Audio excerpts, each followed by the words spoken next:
Hi everyone, Troy Martin, TM Fitness and Body Type Nutrition. Right, let's talk about water and hydration. So there's no doubt that hydration is an important part of health, and it's obviously an important part of sporting performance as well. So you've all heard government guidelines that you need to drink 6 to 8 cups of water a day, but what does that really mean? A good way to work out the amount of water you should be drinking is to take your weight in kilograms and times it by 0.033. So 65 kilograms times 0.033 is about 2,100 millilitres or 2.1 litres. Make sure you have your first drink of water first thing in the morning before you have your morning coffee or tea. About a pint of water is fine. You can always flavour it with a squeeze of lemon, squeeze of lime, squeeze of orange, whatever. But of course, the more activity you do, or the hotter your environment, the more you sweat, the greater your need for fluid.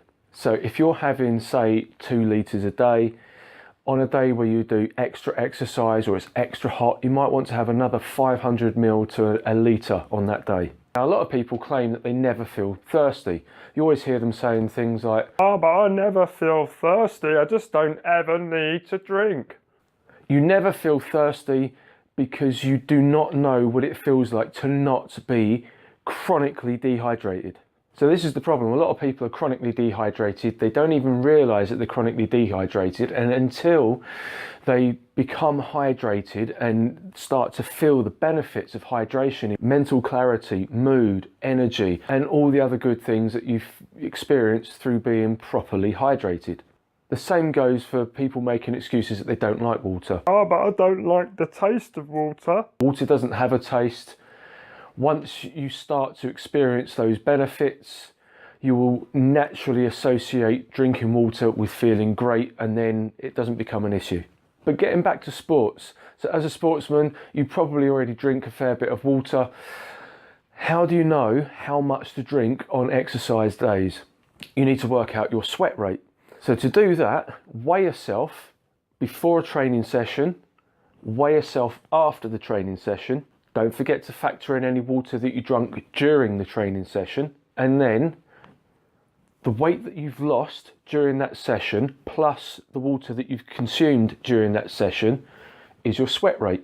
So if you weighed 75 kilograms before a 60-minute intense workout, and after that workout you weighed 74 kilograms, but you drank 500 millilitres of water during the workout, then your sweat rate is 1.5 litres.